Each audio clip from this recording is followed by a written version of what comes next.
principles as they were laid out in National Digital Health Blueprint, and we all have a resolve that we will comply to all of this. If we have to comply to all the design principles that have been laid out, then the best way of going ahead is microservices. And by using microservices, we will be able to comply with everything that's out there. However, in the last 6 months, we've had an experience that many of the members of the SCA have found it very difficult to implement the microservices because it is, a big step in terms of technology, the next generation technologies, so to say, and you have a cost of change. So, and also given that, we have a COVID scenario and we have to accelerate a lot of implementation in terms of the interoperability, because today we need the data to be interoperable between different systems.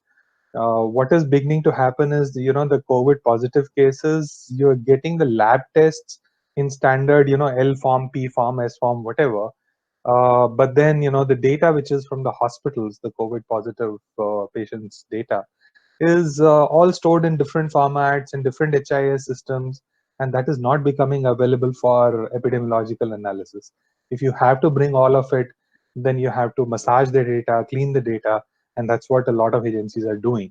But imagine now if the cases begin to mount and go, and as we've crossed 40,000 cases, this task of cleaning up all this big different data formats and bringing it to a standard format is a humongous task, and it may not be possible over time.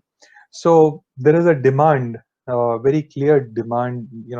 India is asking that, can we accelerate interoperability design principles as we have laid out, and put out the e-objects as a connector or as a medium for bringing the data from all these disparate sources to be able to do the analysis that is required in the current situation.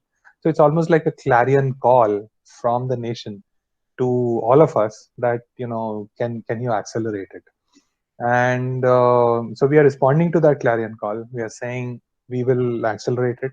We've worked on the provider e-objects, and the details are now being published. We put it out onto a blog called Open Bodhik, and we'll provide the links for that.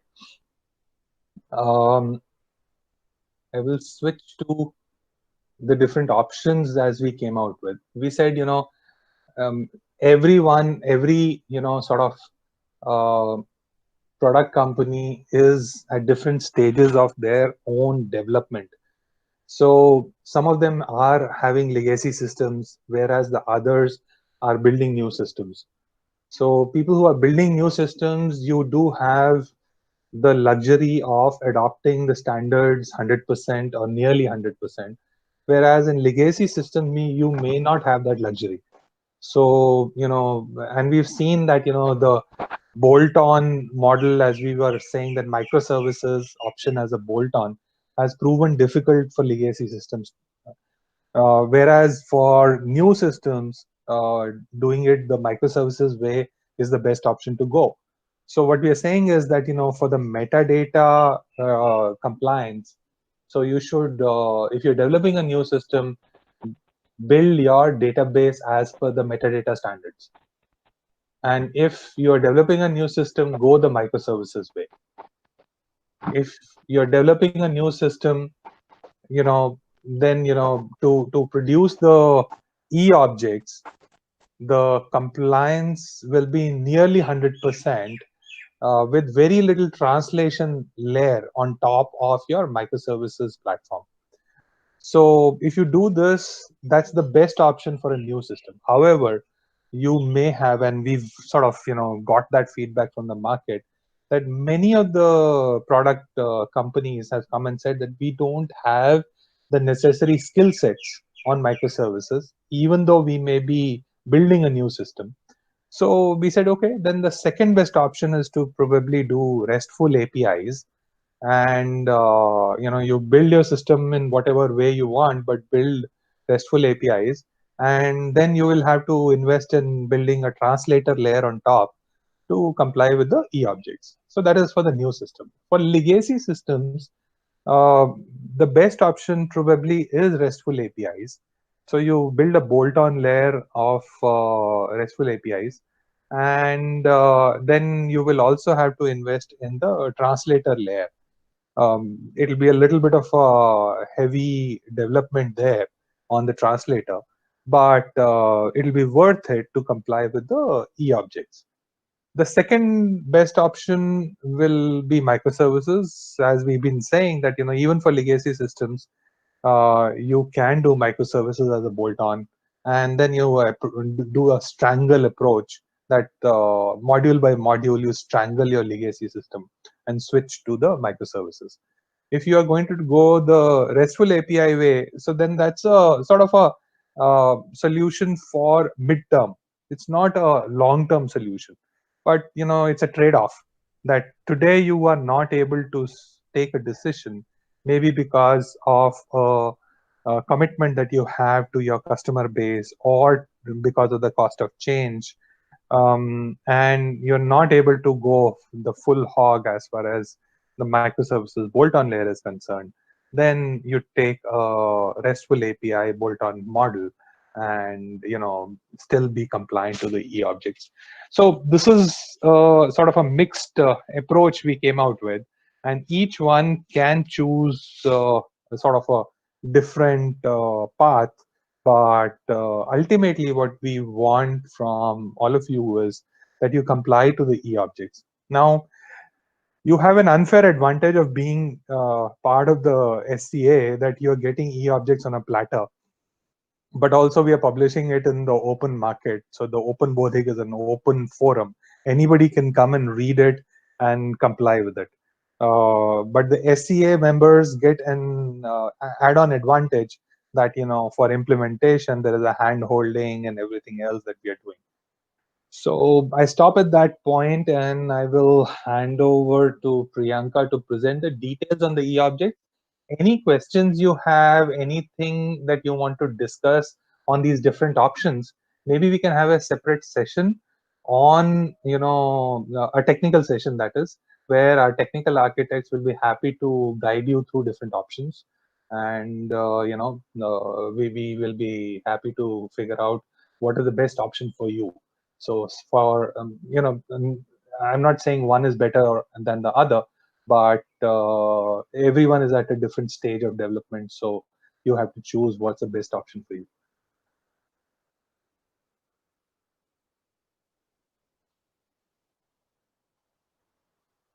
Over to you, Priyanka.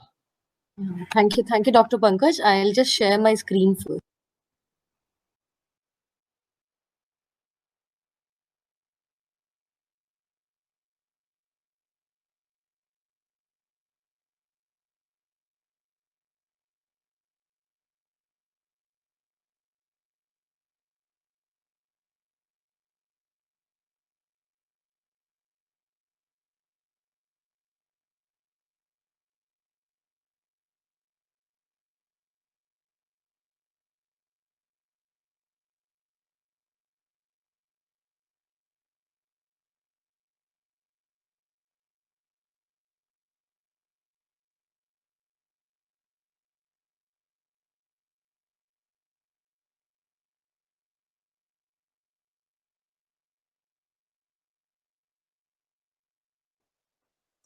Priyanka, we can't hear you. Is it just me or?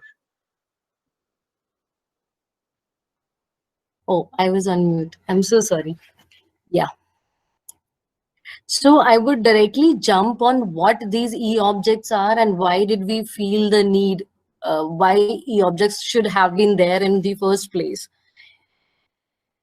So it all started when the National Digital Health Blueprint got printed, was published for the public, in the public space for comments and to be able to implement and convey the thought of all the standards that were written and published.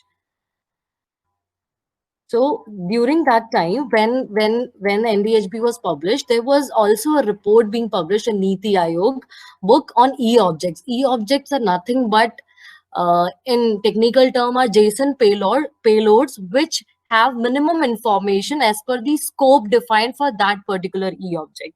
We have done similar work for the e-claim part of it, but today we will be focusing more on provider objects. For example, if a patient goes from one facility to another, or he switches facility and applications, his information is always available as per consent in a standard format. So those are nothing but these e-objects. So in provider object space, there will be certain very critical e-objects, as we can see after COVID, even post-COVID, now we have to live with this demon. I don't know for how long. So now telemedicine is becoming very, very critical. And as per telemedicine guidelines, the doctor is responsible for maintaining the medical record of the patient. How? Because right now he cannot give a parcha to the patient. He won't be able to give a printout to the patient or a handwritten note. Now this is the real need, where he is required to maintain and to support his decision making on patient's condition, because you can see telemedicine guidelines are a little rigid, and then the entire responsibility lies on the treating doctor. So these e-object can play a very critical role here. For example, one of the very simplest and most critical e-object is the encounter note. So the encounter note is nothing but a summary of a patient's visit using all the NDHB standards.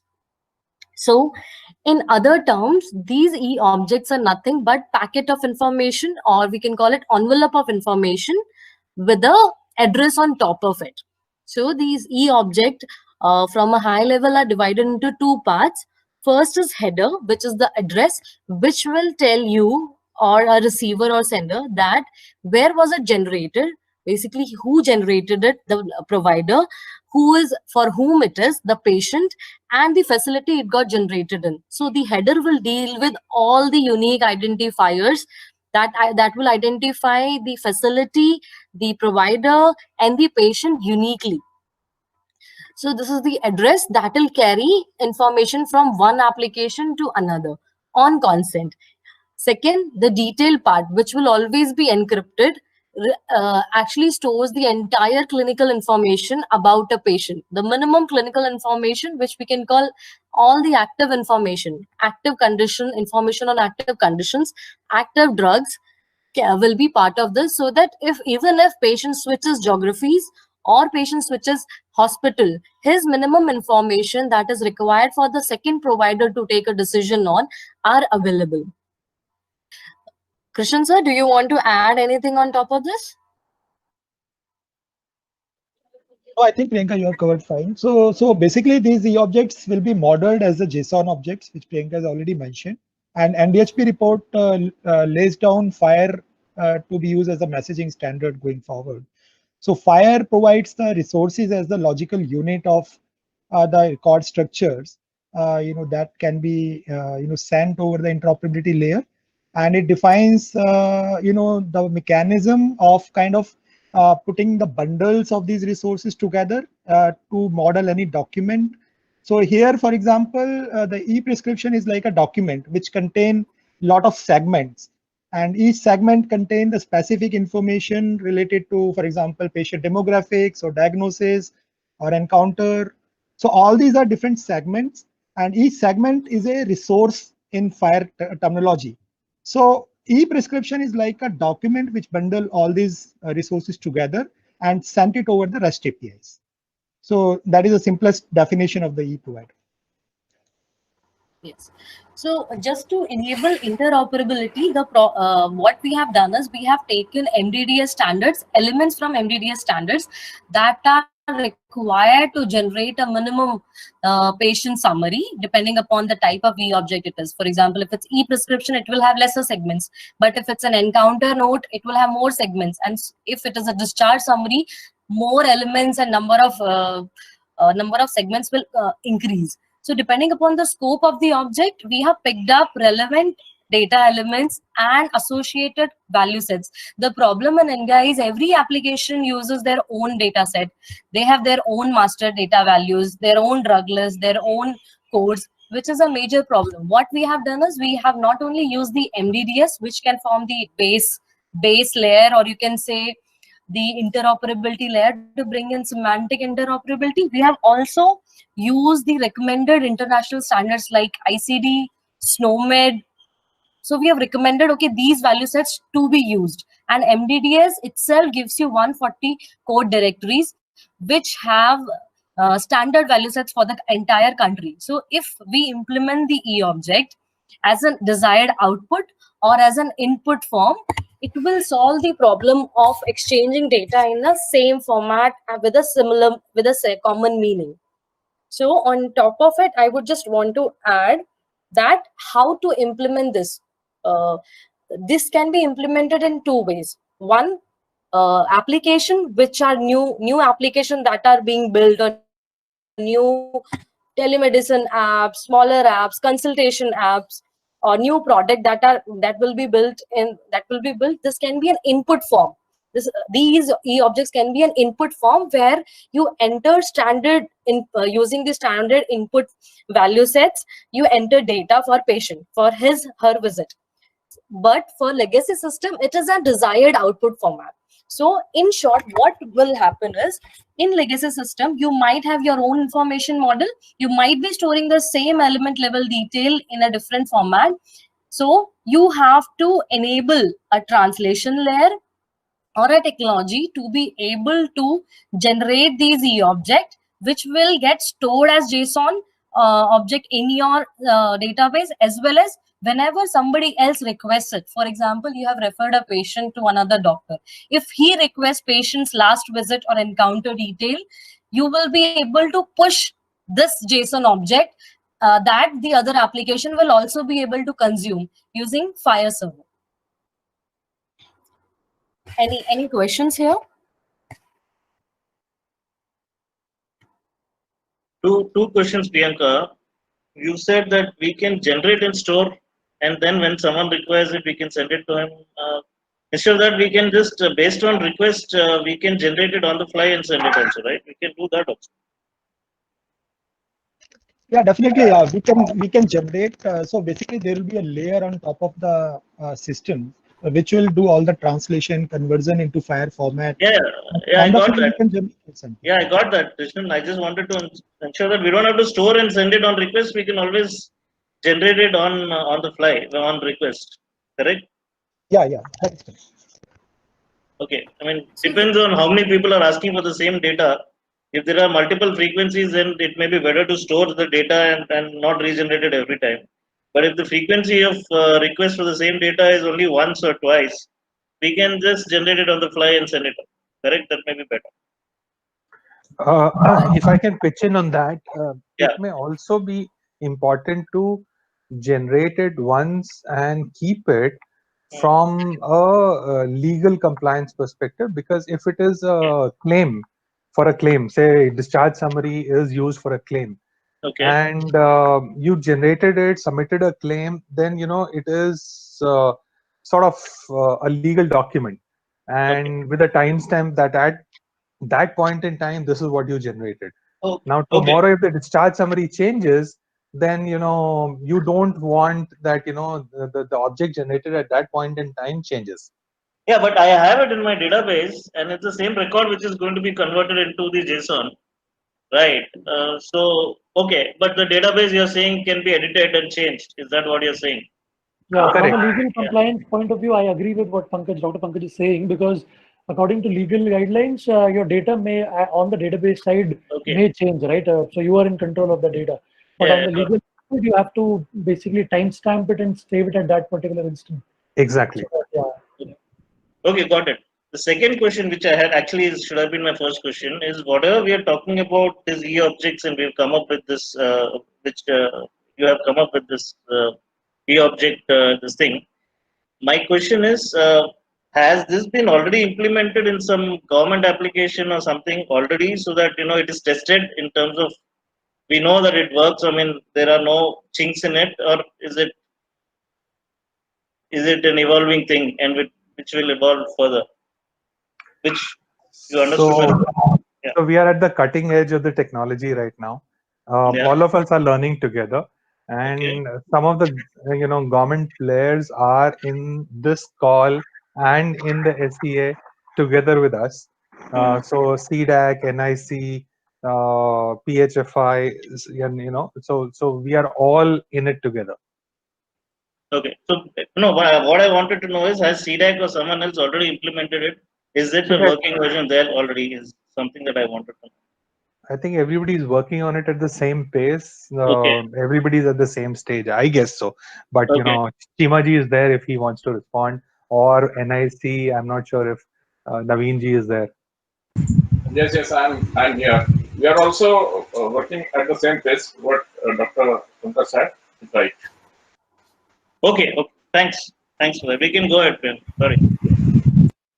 So this is just an example, just a sample of what kind of information it will store. Like I have already explained, as per the scope of the document, you will store respective information about patients. So it will have segments like clinical brief. It basically deals, it's as simple as the PDF or the paper summary that we give to a patient when a patient visits. It's visit wise. So you generate this object and store it per visit, so that not only internally your system will have a longitudinal record of the patient visit, but when requested, it gets linked with the patient consent. It can also be available to a referring doctor who needs to see his last record or his active conditions. A very critical part here is the how will applications put in the patient consent part, which is very, very important from NDHB perspective, because NDHB has given the power now from facilities to patient's hand of sharing his record. Earlier, whenever a patient used to request a record, hospitals could deny, but now they cannot deny. It is the patient's consent. If he's willing to share his document or his summary with another doctor, they are liable. They are basically the custodian of the summary, of the patient summary, but they have to release it on request, and hence it should be digitally available with them. That is the change that NDHB has brought in.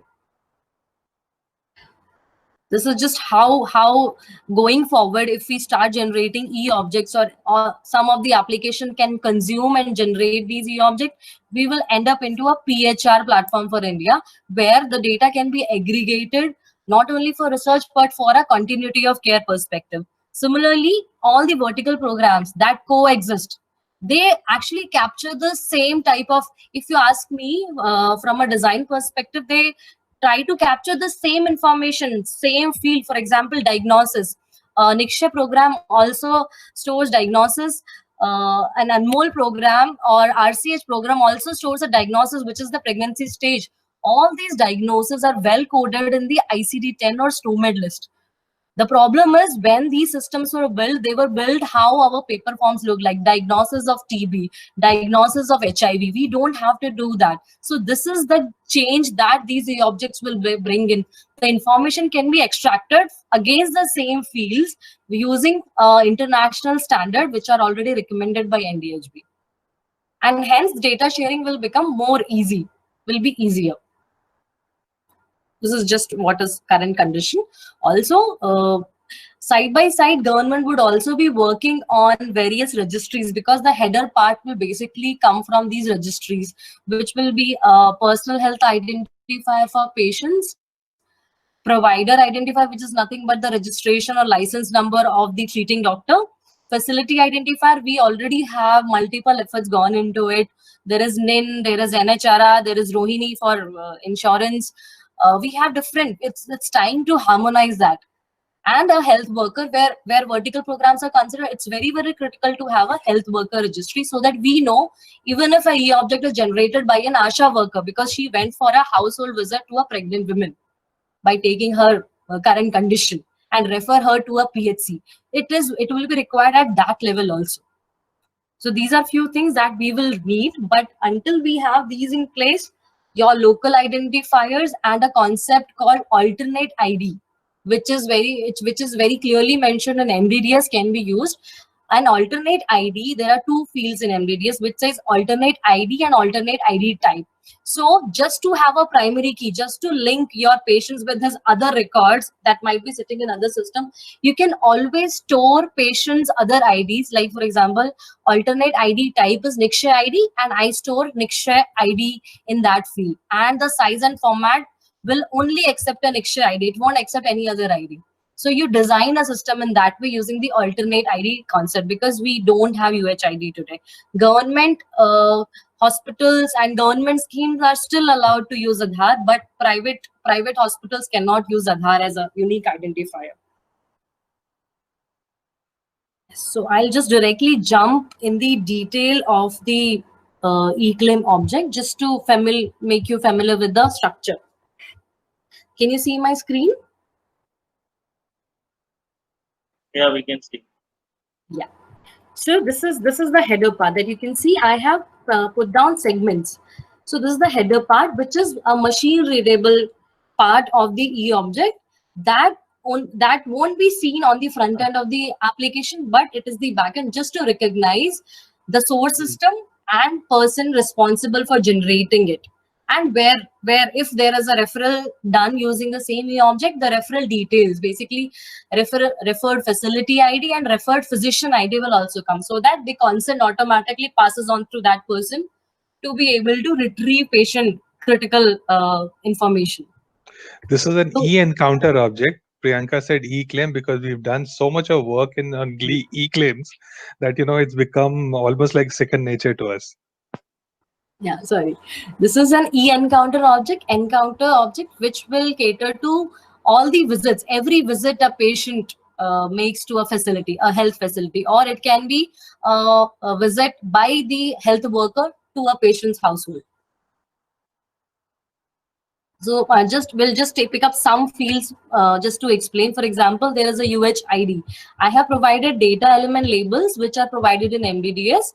We have also provided the FHIR label, because it will be using multiple FHIR resources, and we can use a FHIR for integration and interoperability across.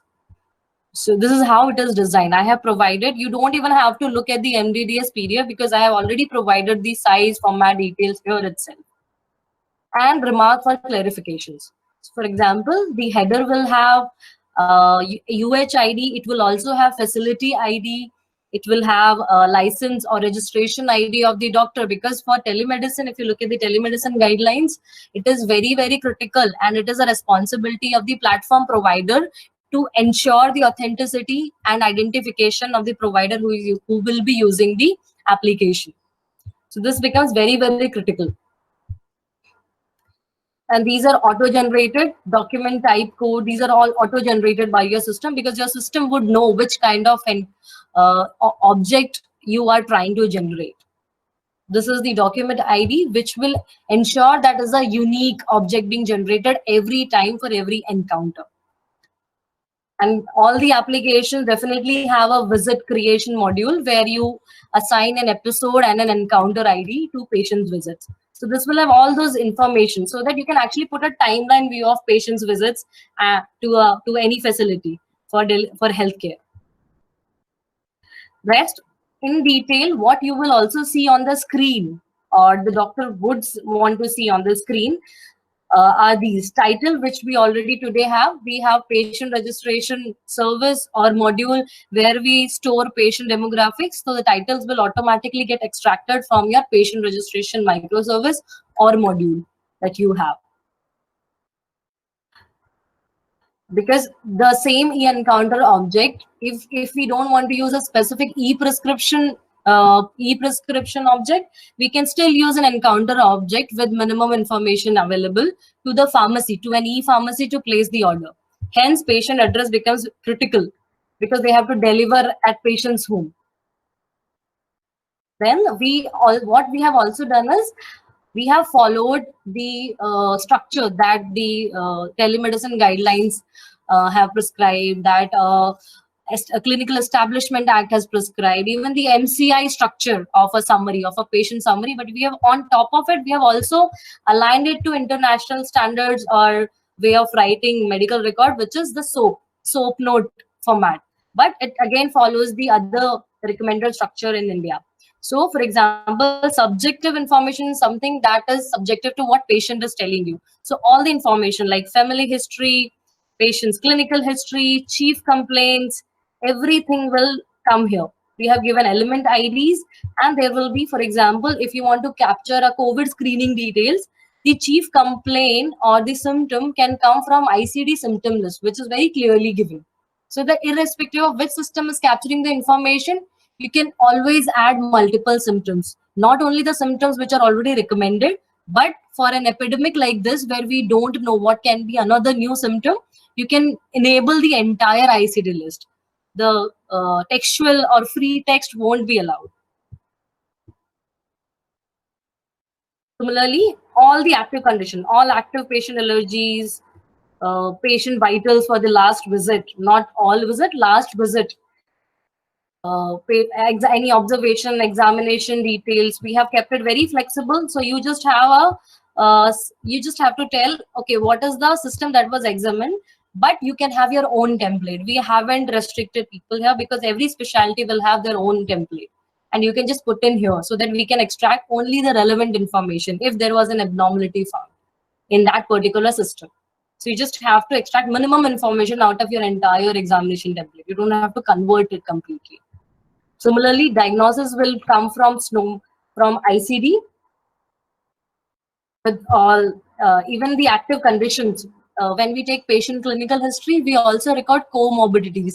They are again nothing, but we'll use the same ICD-10 list because they are the active diagnosis which may be there for a longer time because they are chronic.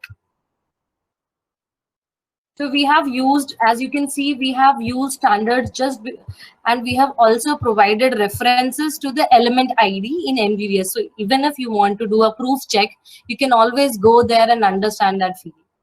Though we have made it so simple that you don't have to do this homework. We have done all the homework for you. And I'll just give you some example of some value sets. For example, this, if you can see, this is a code directory. Wherever there is applicable code directory or value set, there it starts with CD. CD are code directories, or you can call it master data, which are standardized for India. What we have also done is, with this e-object, we have also populated those code directories for your usage so that your developers can directly use it in another Excel with all the value sets in detail. For example, there is something called standard value sets code directories. We have already given that as part of this so that everything is in place. Example, you can see the drug class. This is just example of one of the code directories which has all these details. Is another examination type, inspection, palpation, percussion. So we have given everything handy to you. And similarly, all the orders that were made that are active for the patients in the last visit or the active visit can get captured here. This is the drug information, all the active drug that were prescribed for patient. And for accountability purpose, it will also capture the author details using the user ID login by which the person might have logged into the system. Yeah. Any questions here? So that I can hand over to Christian and Ved for the technical implementation of it.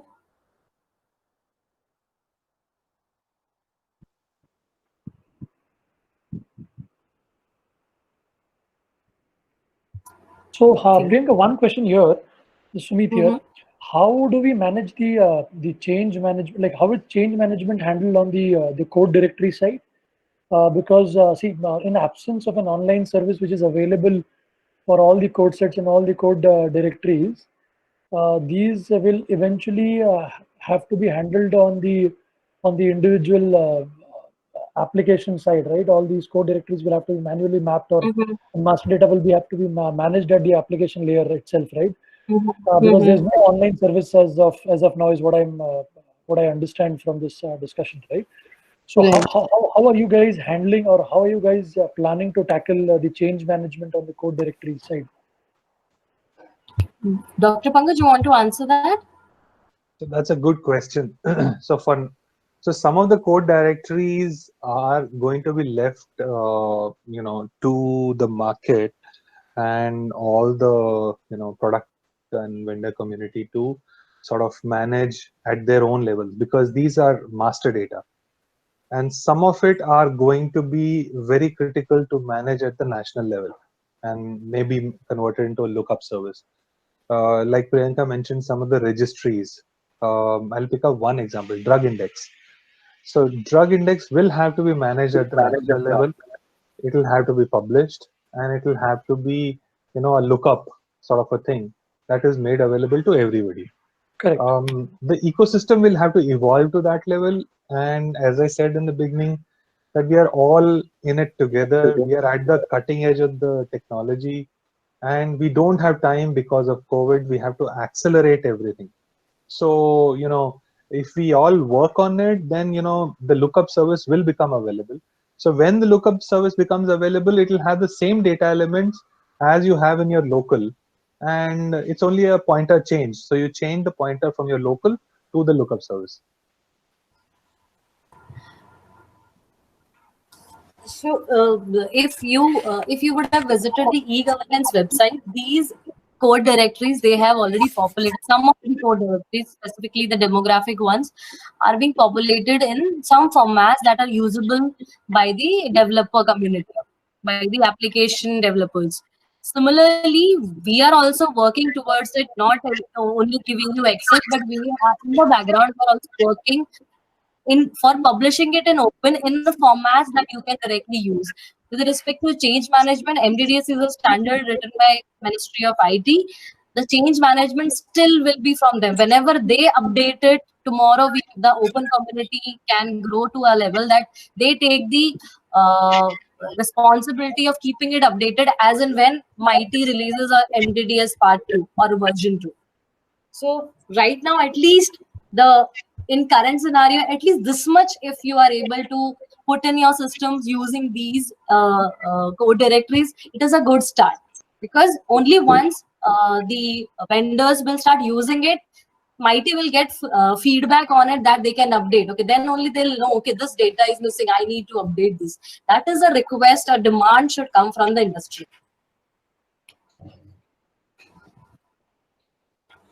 Yeah, so the version 2 will, the request will be routed through Ministry of Health, and the custodian is Ministry of IT. Yeah.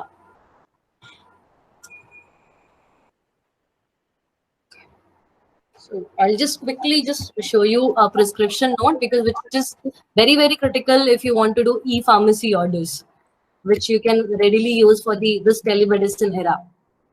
It's the same, just some of the segments are not here.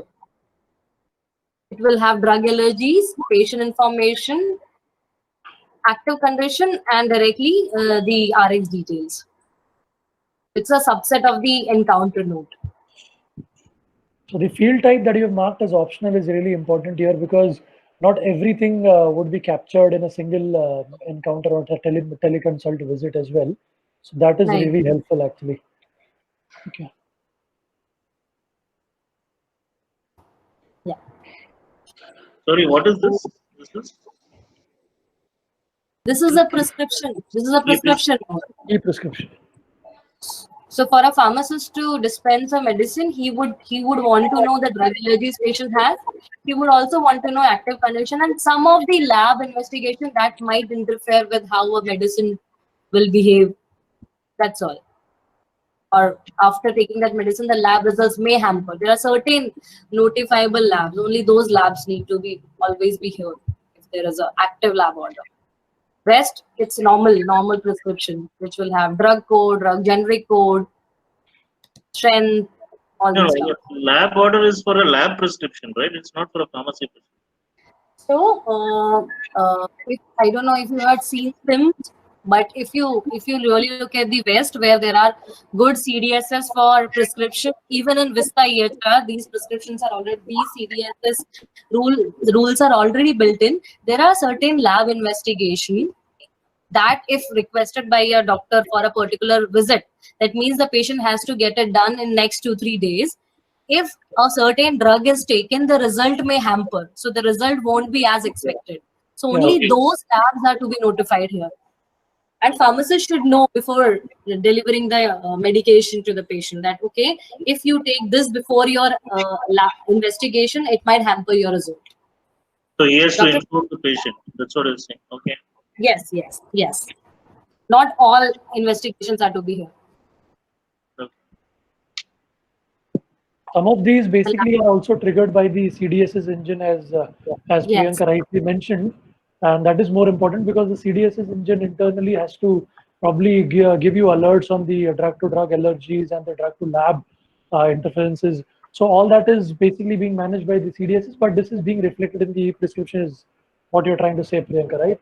Yes, yes, absolutely. There is a big gap in India for drug intakes. Yeah. Sorry. Carry on.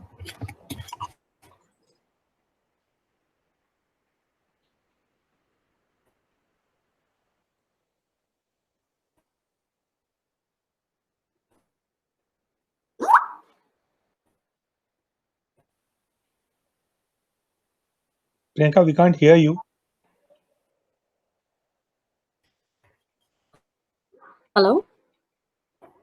Yeah, for about 30 seconds, we couldn't hear you.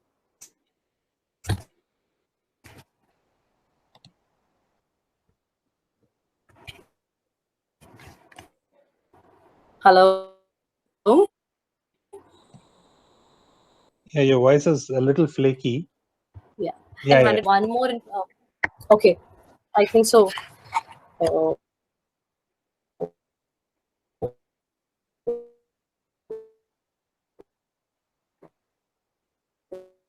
In Priyanka, your voice is breaking actually. You may have to re-log in.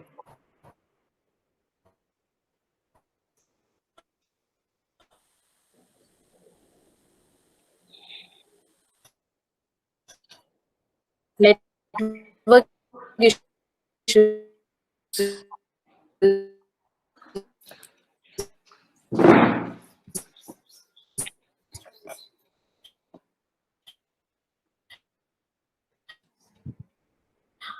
What our technical team is also doing is trying to convert these e-objects into a JSON schema so that it is and extract.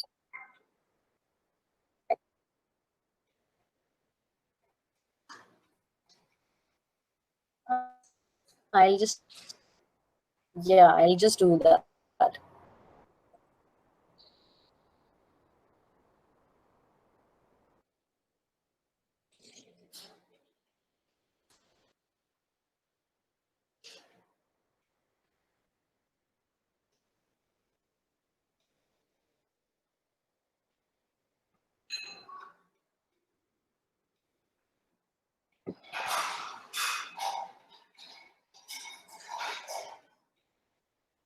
So while Priyanka comes back, any questions you have? Anything that we can answer in the meanwhile?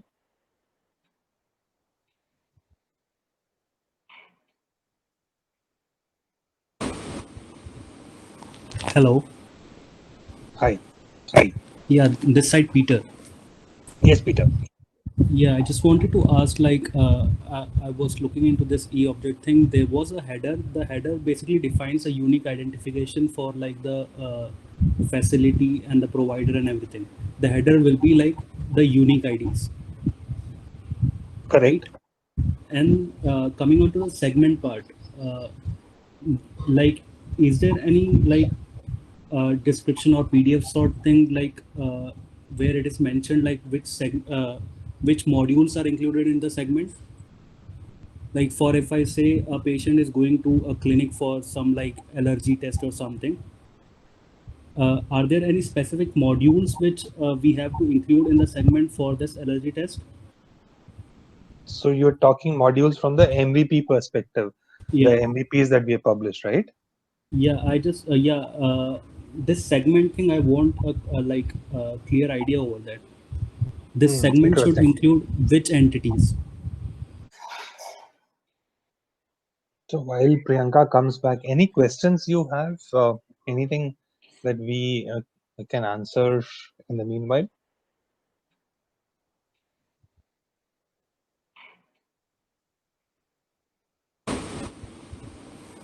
Hello.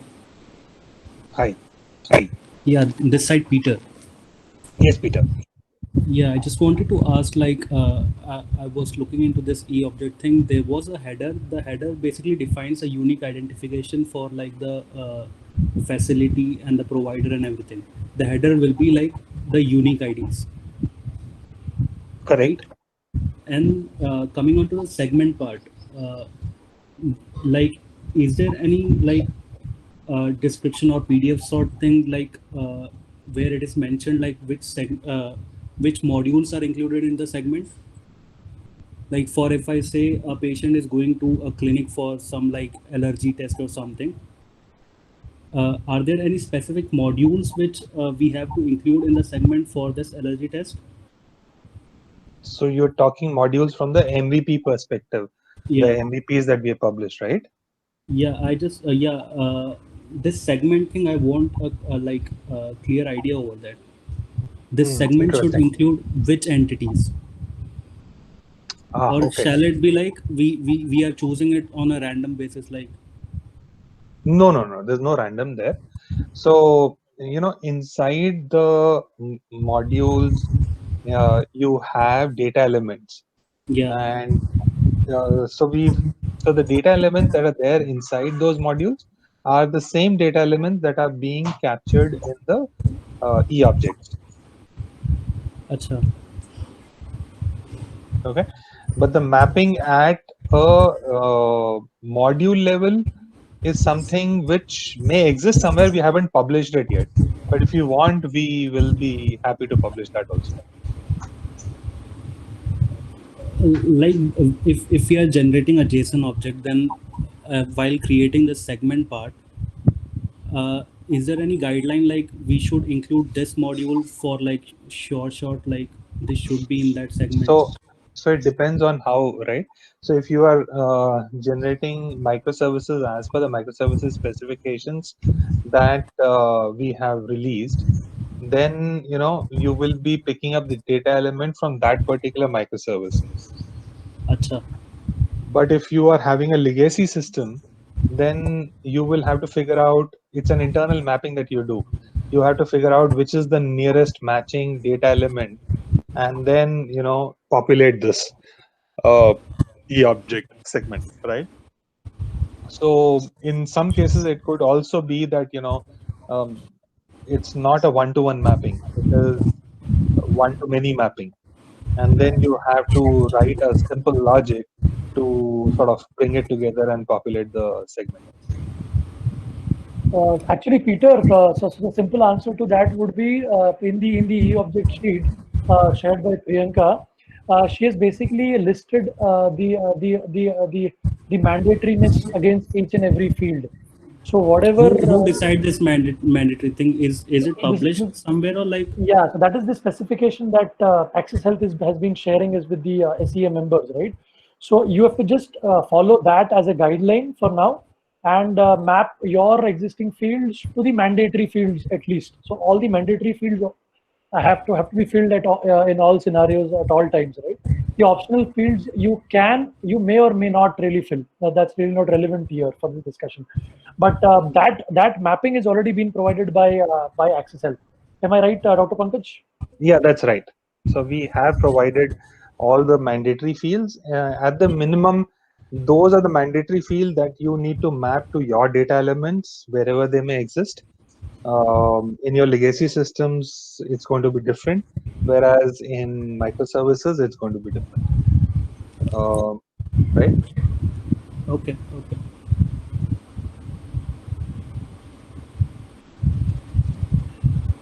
One more way of looking at it is like this whole FHIR object, we have different segments mapped to the resources, as I said.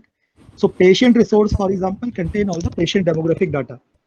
Now that can either come from your registration module or that can come from your ADT module, depending on your application design. But that contains all the patient demographic related data, and our mapping sheet is clearly mentioned in the remark thing like what it is containing. I mean, which information it is supposed to hold in which segment. Similarly, diagnostic report, for example, this is one segment. So diagnostic report contain your lab report related information. So then you can map it to your respective modules in your application, depending on which kind of module you want to submit that data. But segment has a clear specific role, what it is supposed to carry the information. So that is clearly highlighted, specified in the specification document.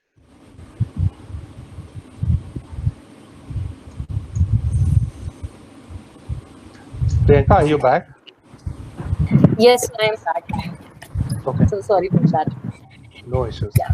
So I think, Krishan sir, can you please elaborate on the implementation side of it, technical implementation from an architect perspective?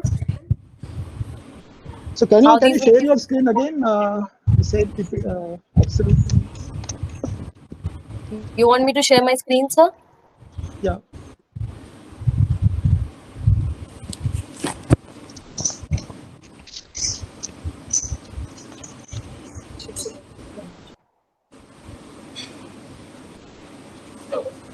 Okay. So technically, so what the standard says is like this entire payload will be a JSON structure. This entire object will be modeled as a JSON structure, and FHIR will be the messaging structure that will be used.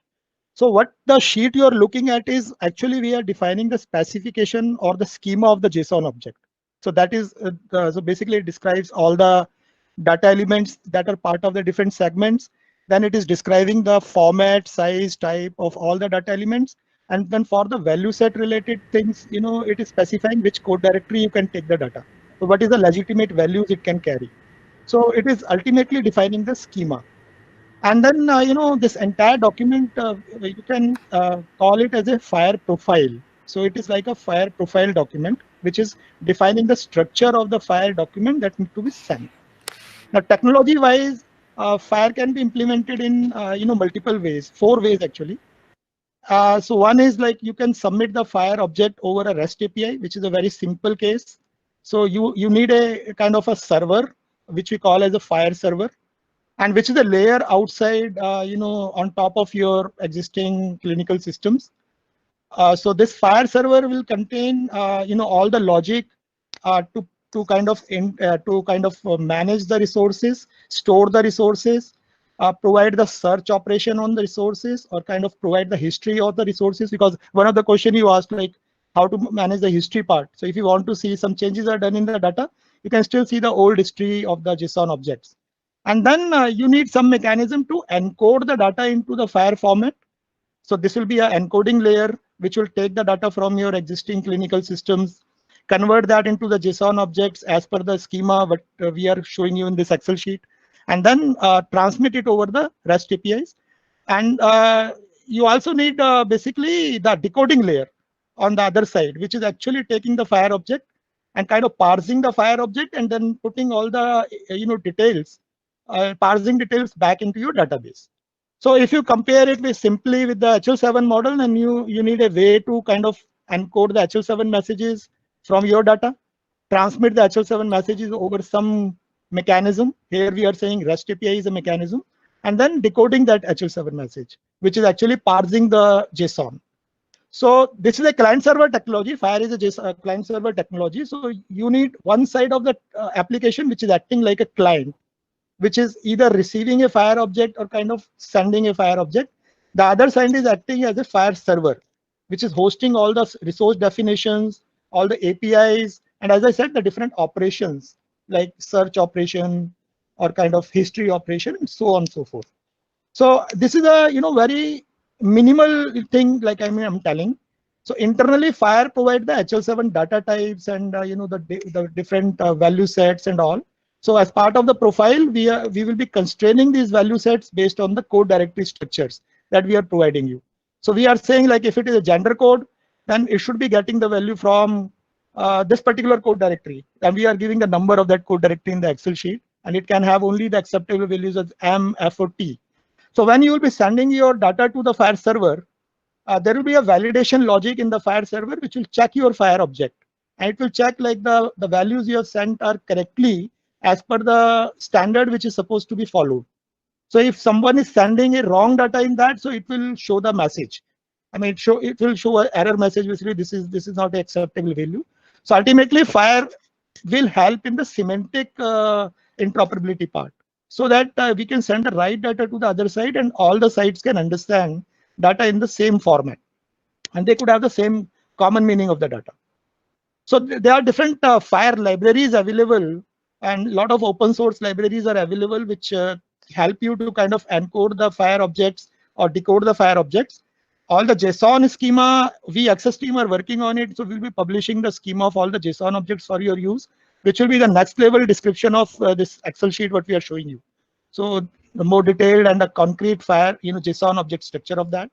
And then different APIs, this FHIR server will publish based on the standard FHIR, frameworks. And then you can kind of modify that FHIR, messages based on the extensions, or if new elements you're adding in that, or new code values you're adding in that. So those are the extensions. And we are also defining the extensions which are required in our profile structure. So this is a kind of minimal technical detail required, and that's really definitely a layer, a facade layer on top of your existing systems. So it will not be disrupting anything in your current design. So it will take the data from your existing system and then convert that into FHIR object and send it over the API. So that is the work of that layer. So please feel free to ask any question you have in mind. I've tried to kind of put a very do you have a architecture diagram or something to explain this FHIR thing? Yeah, sure. I will share that, and if required, I can have another detailed discussion on the technical part of that. I mean, if all of you are interested, yeah, because we like to understand how it works in terms of the. Sure. Exactly, what is it that we are required to do when you say convert to FHIR? And is there a FHIR server required on my side, or is that my question? Basically, do we need to implement a FHIR server on my side? The answer is yes and no, both actually. So ultimately in the FHIR, as I said, everything is a kind of resource. So if you see like a JSON object and you're sending something over the REST, then you need a URL and you need a request body and the response body, which is sending your data, and which is your current state of the resource. Correct. So ultimately you're sending or receiving your data as the REST resources. Correct. Now, if you want to store these JSON objects for a longer time, that is the question you asked, whether you want to store it or on the fly you want to generate it, then you need a FHIR server, because FHIR server will provide you storage into the JSON format with all the operations on that JSON, like search or delete or whatever. So it's a database of JSON objects, but you said it also does a validation of this thing, right? So this FHIR server does a lot of operations, which is like the validating the objects or kind of searching over the object, searching the history of the object, and then doing the CRUD operations on the objects. So that is the responsibility of the FHIR server. So if you are doing all this thing, then you need a FHIR server. Okay, fine. Got it. So, but we have to do all that. That means we will require that. That's what you're saying. Ultimately, since we have to do that. Okay.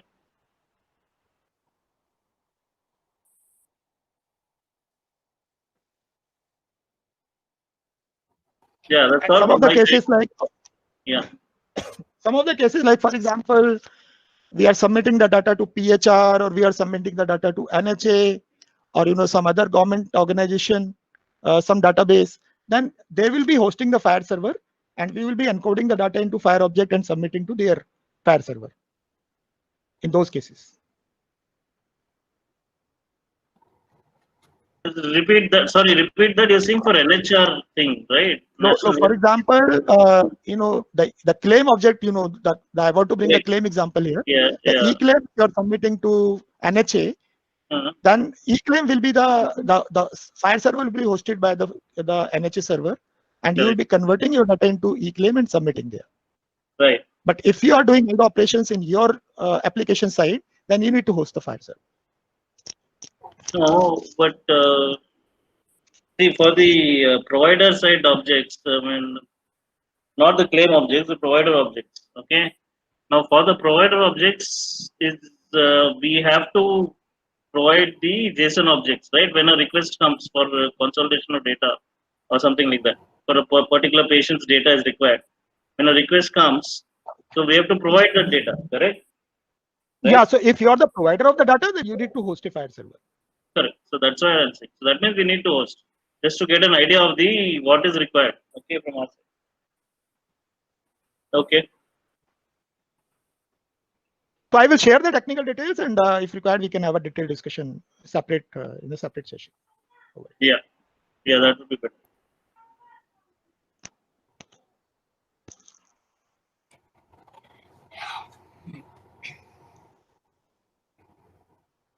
Any questions? Yeah, so there is one question from my side, mine this side. So you just like mentioned, like if one has to do something like COVID screening in their app, so like they will be like not be allowed to like save any free text or text data, let's say. So like in the recent release of NRCS, there are like only 7 to 9 concepts like which are related to COVID. So is there any other direction on COVID screening, or is there like any certain rules on that, like apart from the basic symptom mapping? If you so there are two things. One, in India right now, yes, everyone is doing COVID screening. They are using their own set of codes, and that too restricted ones. With respect to a pandemic, you need to actually explore what are the more symptoms that can be there. So what you can use is either use a ICD-10 symptom list and diagnosis list for capturing symptoms, comorbidities, and diagnosis. So you have everything in place.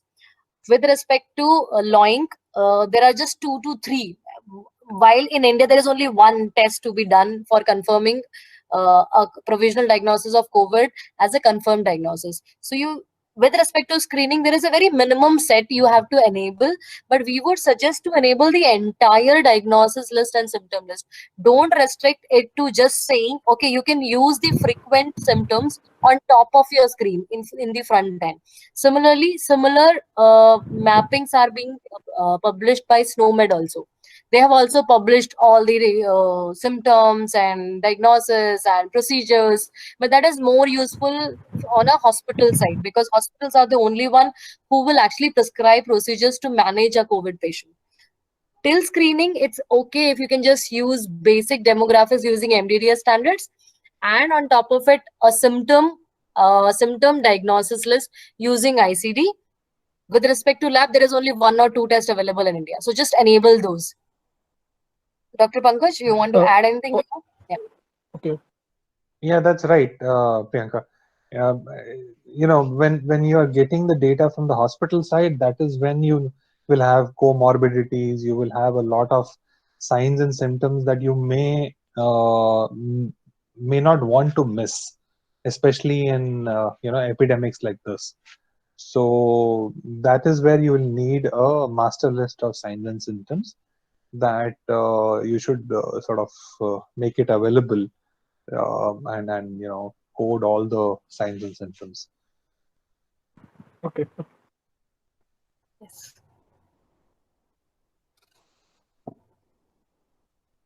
So the easiest use case is try to use this encounter at least for screening, and you'll get to know the result. Okay. Yeah. So signs and symptoms are a difficult piece in any case. Even for a hospital, other than a medical college, usually signs and symptom details are not captured. So if it is not captured, then you can't codify it.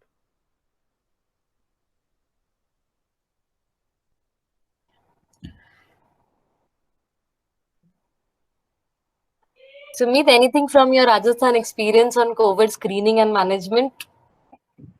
No, as Dr. Pankaj said, right? So the most important data point for the government is the statistic and the report and the analysis. At the end of the day, they are really least interested in and in filling out all the technical or the clinical information. But as Dr. Pankaj mentioned, there are a few medical colleges where they are ready to enter the clinical information. So wherever we get that information, we basically get it in. Otherwise, we just assume that it's not there, because you can't really force the government doctors to really fill it in the system, right?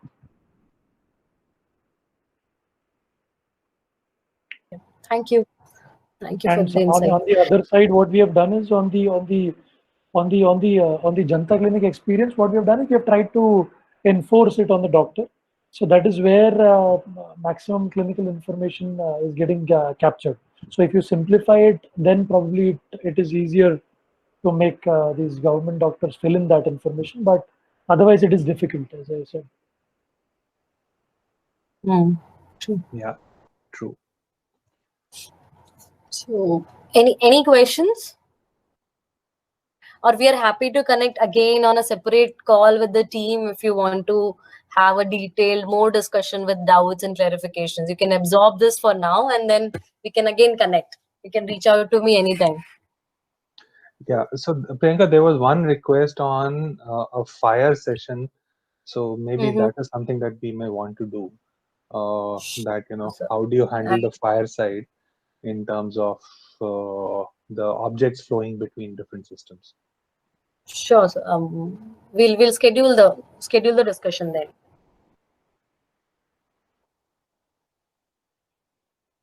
Yeah. Okay, sounds good. So, do we sort of wrap up for now then, Priyanka? Yes. If there are no other questions? I think there are no other questions. We can wrap up the session with a note that as soon as we have the JSON schema ready for these e-objects, we will be sharing over an email or through the public forum that we have. We'll definitely share it to respective whoever attended this call, all the vendors and government partners. And then maybe we can have one more discussion when you actually look at it from a technical perspective and your feedback. Okay. Thank you so much.